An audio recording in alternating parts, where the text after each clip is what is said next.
नमस्कार साथियों, स्वागत है आप सभी का अपनी पाठशाला पर। मैं हूं अंकित अवस्थी। आप हैं मेरे साथ में एक बेहतरीन टाइटल पर डिस्कशन करने के लिए।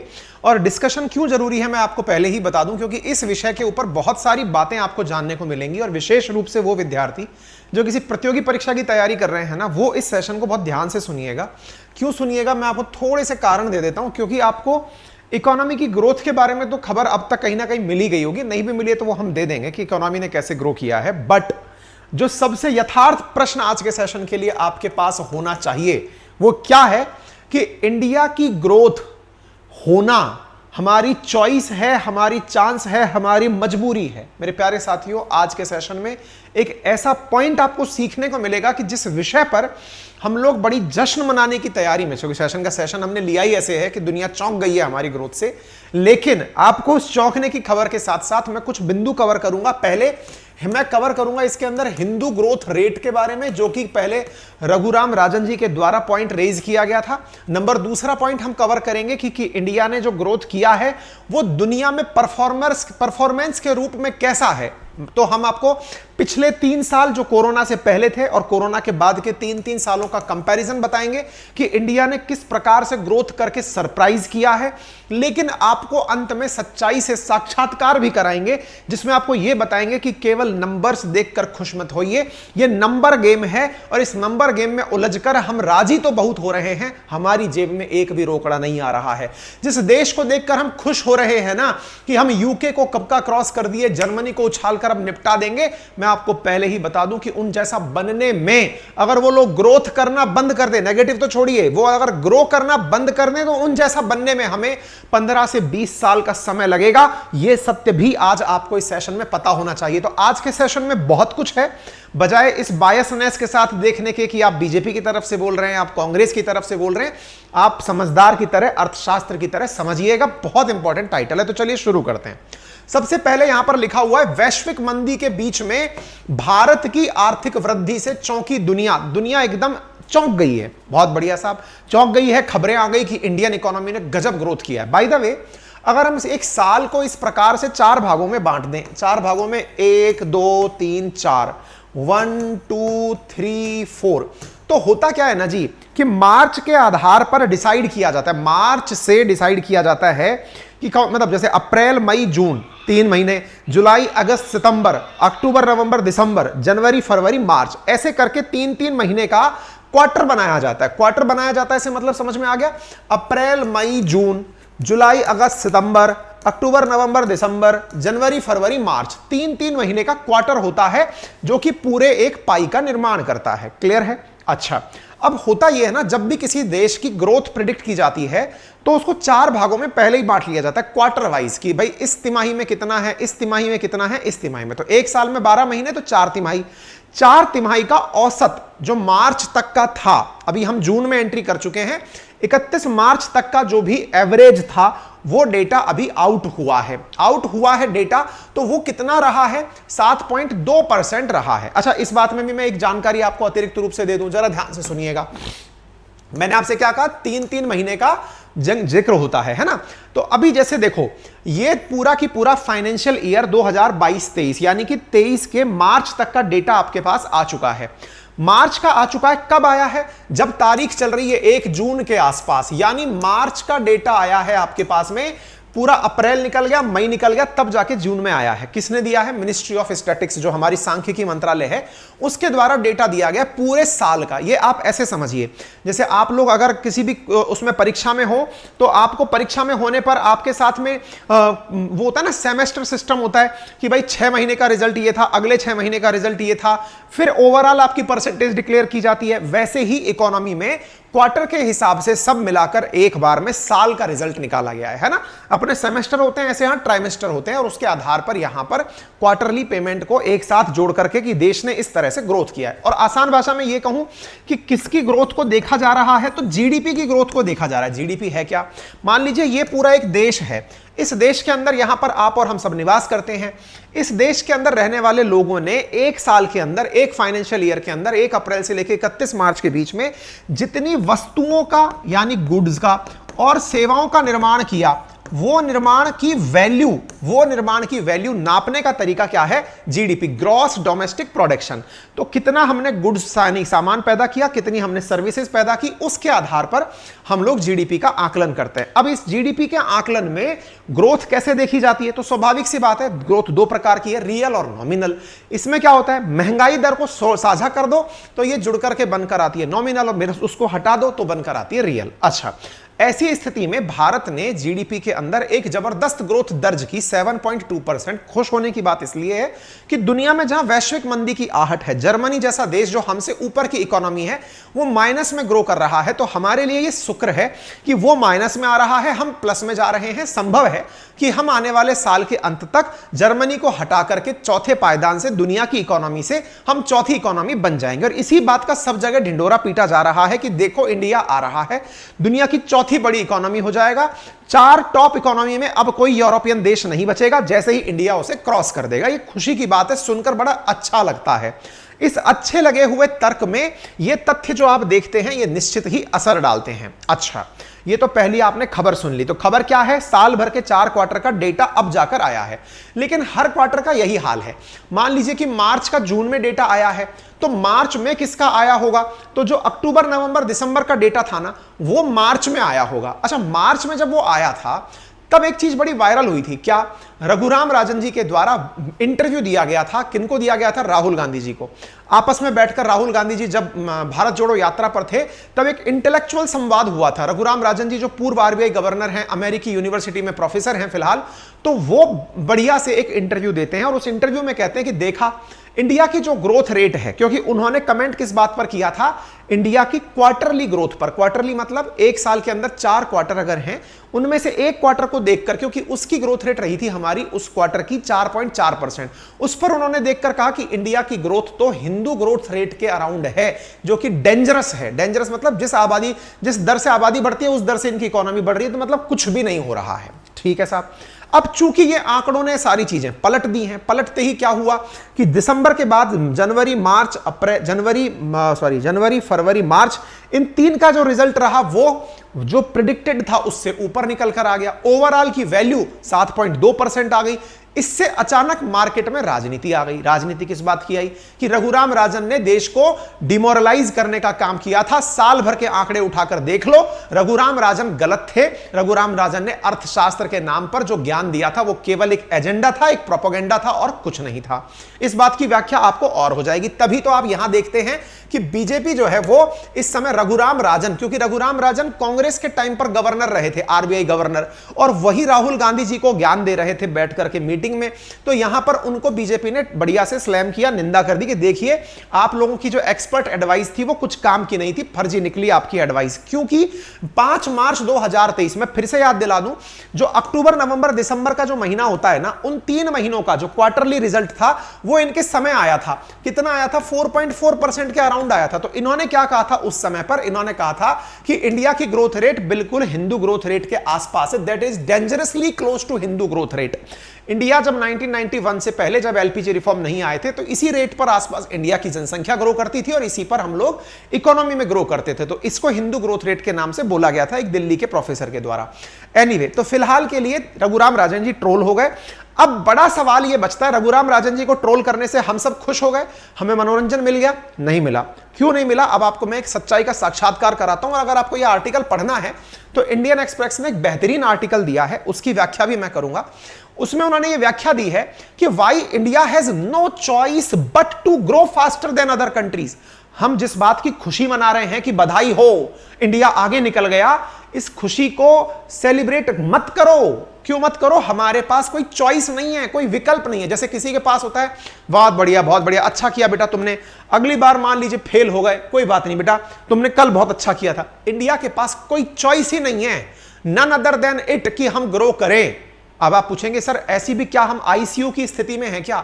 जी हां, आज के सेशन में आपको यह पता चलेगा कि आप कितनी बड़ी आईसीयू में एडमिट हैं और आपको किस रेट पर ग्रो करना पड़ेगा, तब जाकर के अगर देश 15% की रेट पर ग्रो करे ना, कितनी पे? 15% की रेट पर ग्रो करे, अभी हम 7.2 पर ग्रो कर रहे हैं, 15% की रेट पर ग्रो करे और बाकी देश ग्रो करना बंद कर दें, तो भी हमें यूके जैसा बनने में 21 साल लग जाएंगे। अभी एक्सप्लेनिंग पढ़ाऊंगा मैं आपको। 15 से 20 साल तो आपको किसी भी डेवलप इकोनॉमी को पढ़ने में पहुंचने में लगेंगे। तभी तो मोदी जी ने कहा ना 25 साल में विकसित भारत का लक्ष्य देखते हैं हम। क्यों? क्योंकि वो देश ऑलरेडी डेवलप्ड है, इंडिया ने तभी 25 साल का टेन्योर देखा है ना। तो इन खुशियों को मनाइए, लेकिन इस सतर्कता के साथ कि आपको पता रहे कि सच्चाई क्या है। तो चलिए थोड़ा आगे लेकर चलते हैं। देखो बेटा, तो इसके अंदर हम आपके साथ क्या ले रहे हैं, इकोनॉमी के अंदर आपको थोड़ी सी जानकारी दे देते हैं। इंडिया ने बढ़िया ग्रो किया है, अच्छी बात है, प्रधानमंत्री ने इसकी बधाई बुधाई दे दी, बहुत अच्छा हुआ। फिस्कल क्वार्टर साल के अंदर 4 होते हैं, 1 2 3 4, ये मैंने आपको बता दिए। इंडिया ने जो ग्रो किया है वो आपके सामने पीक्स के माध्यम से है। 4 क्वार्टर जो हुए, अप्रैल मई जून, जुलाई अगस्त सितंबर, अक्टूबर नवंबर दिसंबर, जनवरी फरवरी मार्च, 6.1% का जो चौथा क्वार्टर रहा, उसकी वजह से साल भर का, साल कौन सा, 2022-23 जो हमारा फाइनेंशियल ईयर है, इन चारों क्वार्टर का मिलकर के जो इकोनॉमिक ग्रोथ निकल कर आया वो बनकर आया 7.2। कैसे निकाला? इन चारों का औसत निकाल लिया, 1 2 3 4, चारों का एवरेज निकाल लिया, दैट इज 7.2%। इंडिया इस रेट पर ग्रो किया है, ठीक है ना। यहां तक तो कोई दिक्कत नहीं होगी, इंडिया ने इसी बात की खुशी मनाई है। और बाय द वे, जिस बात पर रघुराम राजन जी को ट्रोल किया जा रहा है वो क्या था, उन्होंने क्वार्टरली ग्रोथ को देख करके कहा था, क्योंकि देखिए दिसंबर तक का डेटा था, मार्च में रिलीज हुआ था, उसको देख करके उन्होंने कहा था कि इंडिया जो है वो डेंजरसली हिंदू ग्रोथ रेट के आसपास चल रहा है। ये आज खुशी किस बात की मनाई जा रही है, चौथे क्वार्टर का भी परिणाम आ गया, साल भर का कंबाइंड परिणाम आया, इंडिया ग्रो करके 7.2 पर पहुंच गया। जश्न मनाया जा रहा है कि देख लो इंडिया बच गया। फर्स्ट क्वार्टर में हमने जबरदस्त किया था, इसलिए हमारा एवरेज अच्छा निकल करके आया है। आपने एक सेमेस्टर में अच्छा कर दिया था, आपके रिजल्ट सुधर करके आ गए हैं, ठीक है साहब। अच्छा, बीते 5 सालों की अगर ग्रोथ देखें तो हमने कोरोना काल में तो एकदम डुबकी लगाई थी, उसके बाद हम ऊपर उठ करके आने शुरू हुए थे। मेरे प्यारे साथियों, 3 साल यूं चल दिया जाए और 3 साल यूं चल दिया जाए, अगर हम 3-3 साल के प्री कोरोना और पोस्ट कोरोना ऑब्जर्वेशन ले लें, तो ऐसी स्थिति में जो औसत निकल कर आता है ना दुनिया के देशों का, उसमें इंडिया सेकंड बेस्ट परफॉर्मर है। दुनिया में इंडिया सेकंड बेस्ट परफॉर्मर है। कोरोना से पहले 3 साल और कोरोना के बाद के 3 साल, इनका औसत निकाल लिया जाए कि इंडिया की ग्रोथ रेट कैसी रही, वो हम दिखाएंगे। लेकिन उससे पहले चौथे क्वार्टर के बारे में जान लीजिए मेरे प्यारे साथियों। चौथे क्वार्टर के अंदर हम लोगों ने जो ग्रो किया है 2022 की तुलना में, सबसे अच्छा ग्रो किया है हमने एग्रीकल्चर सेक्टर में। पहले हम 2022 में इसी क्वार्टर में 4.1% पर ग्रो किए थे, इस बार हमने कृषि के क्षेत्र में 5.5% के हिसाब से ग्रो किया है। कौन से में? जनवरी फरवरी मार्च वाले क्वार्टर के अंदर। 2.3% के हिसाब से माइनिंग में थे हम 2022 में, इस बार 4.3% से हमने ग्रो किया है। फिर से मैं बता दूं, एक साल के अंदर 4 क्वार्टर में जो 3 महीने जनवरी फरवरी मार्च, उसका ऑब्जर्वेशन निकलने से जो रिजल्ट आया, ओवरऑल रिजल्ट सुधर गया। लेकिन हम 4.4 की तुलना में 6.1 तक कैसे पहुंचे, तो इन सेक्टर्स ने ग्रोथ दिखाई है। जैसे मैन्युफैक्चरिंग सेक्टर तो बहुत ही जबरदस्त तरीके से 2022 की तुलना में 2023 में बूम किया है। ऐसे ही इलेक्ट्रिसिटी सेक्टर ने 2.2% से ग्रो किया है। कंस्ट्रक्शन ने भी जबरदस्त ग्रोथ दिखाई है, साथ में रियल एस्टेट फाइनेंशियल सेक्टर ने ग्रोथ दिखाई है, और ट्रेड ट्रांसपोर्ट और होटल सेक्टर ने ग्रोथ दिखाई है, जिनकी वजह से हम ऊपर उठे हैं। तो हमारा जो सर्विस सेक्टर है ना, उसने भी बड़ी रोल प्ले की है चौथे क्वार्टर के अंदर हमें 6.1% की ग्रोथ तक पहुंचाने के अंदर, ठीक है। उम्मीद है आपको सारा ऑब्जर्वेशन समझ में आ गया होगा, जीडीपी समझ में आ गई होगी, सारी कहानी समझ में आ गई होगी। अब ये टेबल बहुत ज्यादा इंपॉर्टेंट है, इसे आप समझ लीजिएगा मेरे प्यारे साथियों। अगर हम दुनिया के सारे देशों को प्री पैंडेमिक और पोस्ट पैंडेमिक देखें, तो प्री पैंडेमिक फाइनेंशियल ईयर 18 से लेकर 20 का औसत निकाला जाए हर देश की ग्रोथ का, तो चाइना ने 6.5% के हिसाब से एनुअल ग्रो किया, इंडिया ने 5.7% के हिसाब से एनुअल ग्रो किया।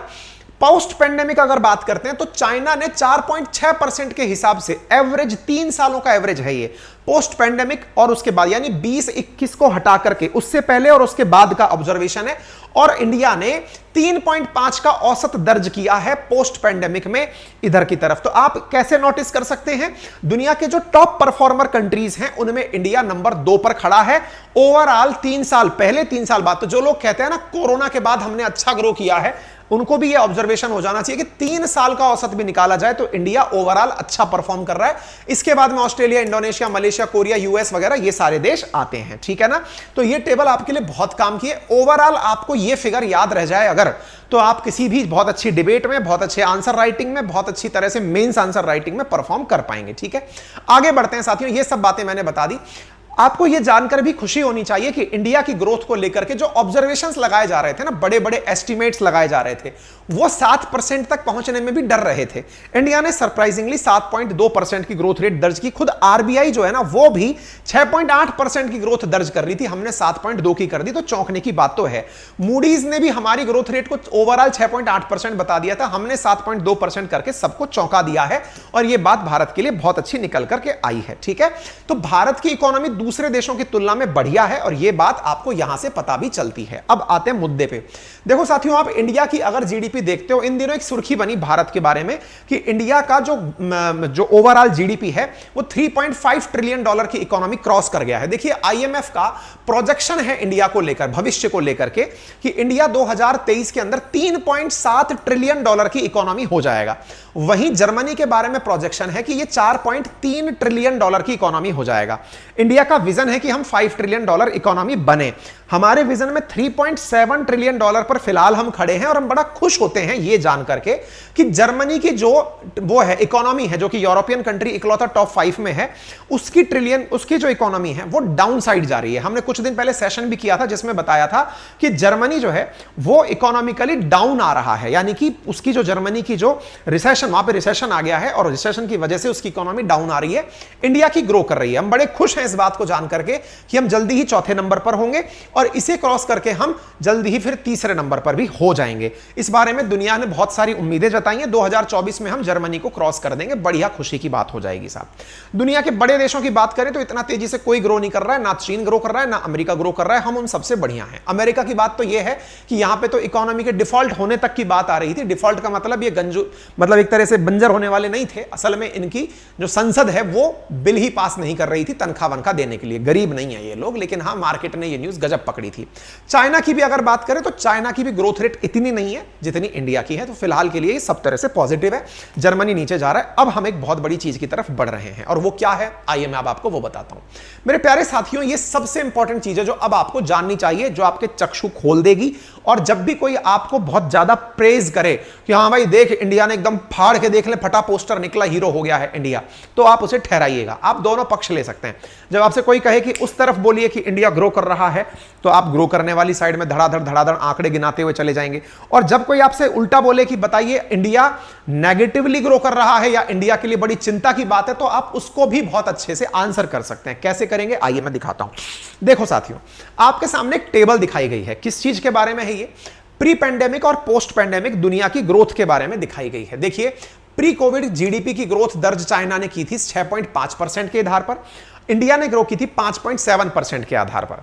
वहीं पर पोस्ट पैंडेमिक चाइना ने ग्रो किया 4.6% के आधार पर, और हमने ग्रो किया 3.5% के आधार पर। हमने गजब क्लैपिंग करी कि दुनिया के अंदर जो रैंकिंग है ना ग्रो करने में इकोनॉमीज की, 3 साल का औसत भी निकालकर, उसमें इंडिया नंबर 2 पर खड़ा है। शाबाशी दी हमने अपने आप को कि बहुत अच्छा कर लिया हमने। अब आपका सच्चाई से साक्षात्कार भी करा दें। मेरे प्यारे साथियों, जितनी आबादी अपने देश में रहती है, जिसने हाल ही में चीन को पीछे छोड़ दिया, सरकार तो इस चक्कर में जनगणना नहीं करा रही है। पता चले कि हमको बहुत सारी स्कीमें लॉन्च करनी पड़ जाए, लोगों के ध्यान रखने के लिए पता नहीं क्या क्या करना पड़ जाए। पुराने डेटा से, 2011 के डेटा से काम चला लेते हैं, क्योंकि 21 का डेटा आ गया तो बहुत सारी योजनाएं निकालनी पड़ेंगी, हालत खराब हो जाएगी। ऐसी स्थिति में 2011 के डाटा पे टिके हुए हैं हम, आगे नहीं बढ़ रहे हैं। चलिए खैर कोई नहीं, लेकिन डेटा तो डेटा है। दुनिया की इकोनॉमी सबके सामने आती है, जनसंख्या सबके सामने आती है। तो चाइना में प्रति व्यक्ति आय $13,700 है। प्रति व्यक्ति आय कितनी है जनाब? $13,700। हम जो ये विशालकाय आबादी लिए बैठे हैं ना, इसकी आय है $2,600। $2,600 का मतलब समझते हैं? दुनिया के जो लीस्ट डेवलप कंट्रीज है ना, उनमें जो प्रति व्यक्ति की आय होनी चाहिए उतनी। विदेश जाएंगे ना तो सबसे पहले खिन्नता अपने आप को देखकर इस बात की आएगी कि वहां पर हम जो पैदा होकर बड़ी मात्रा में विदेश जाते हैं, बनते वहां जाकर नौकर ही हैं। सर्वेंट अगर वहां ढूंढने हैं, चाहे आप विदेश में कहीं जाइए, आप कहें नहीं नहीं सर, बड़े लोग जाकर के वहां बढ़िया 5 स्टार होटल में रहते हैं। जनाब, वो देश में 10% भी नहीं है। 90% जो हमारे देश की सच्चाई है ना, वो उनकी है जो हम नौकर हैं, वो सर्विस सेक्टर बोल के जिसको इज्जत पाते हैं। हम लोग इस हालत में हैं कि हम $2,600 प्रति वर्ष की कमाई है, प्रति व्यक्ति इनकम है हमारी। अगर दुनिया का पहिया चलना रुक जाए, पहिया चलना रुक जाए मतलब चीन जहां चल रहा है वो ग्रो करना बंद कर दे, अमेरिका जिस रेट से ग्रोथ कर रहा है वो बंद कर दे, यानी कि सब कह दें कि इंडिया वालों आ जाओ, हम तुम्हारा इंतजार कर रहे हैं। तुम्हारे देश के नागरिकों ने नंबर्स देखकर तो खुशी मना ली, लेकिन रियल खुशी दिलाने के लिए उनके पास भी, उनकी जेब में भी उतना पैसा हो जितना हमारे है, तो हम रुक रहे हैं, तुम आ जाओ, हम तुम्हारा वेट कर रहे हैं, आ जाओ करके। अगर कोई हमसे यह भी कह देना तो आपको यह आंकड़ा देखकर सरप्राइज कर देगा। इंडिया अगर 15% की रेट से ग्रो करे, कितने से? 15% की रेट से अगर ग्रो करे, अभी कितने से कर रहे हैं? 7.2।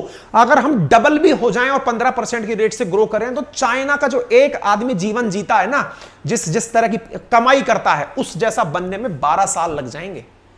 बड़े राजी होते हैं ना। हम लोगों को क्या नंबर्स के साथ बेवकूफ बनाया जाता है। वी आर इमोशनली फूल्स। हमें मोटिवेट कैसे किया जाता है? देखा इंडिया निकल गया। कौन निकल गया भाई? हैं? मेरे घर में तो कल भी साइकिल थी, आज भी साइकिल है यार। मेरे घर में तो जो खर्चा पहले हो रहा था वो आज भी है। मैं कहां से आगे निकल गया? मुझे बता दीजिए। निकल ही नहीं पा रहे हैं। क्या गया है हमें बताइए ना। हम खुश हो रहे हैं ना, बहुत बढ़िया बात है। सर आप बड़े नेगेटिव विचारधारा के आदमी हैं, आपको दिख नहीं रहा इंडिया ने ग्रो किया है? प्रभु किया है, मजबूरी है, खुशी नहीं। मजबूरी है, और ये ग्रोथ रेट पर नहीं, 15% पहुंचिए तब जाकर खुश होइएगा। ये तो वो वाली बात हो गई कि सर बोले हाँ हम एग्जाम में बैठे थे सर, स्टेट पीसीएस जो आप आरएएस का एग्जाम शुरू कर रहे हैं ना, हम उसमें बैठे थे, हम सर प्रीलिम्स में नंबर ले आए।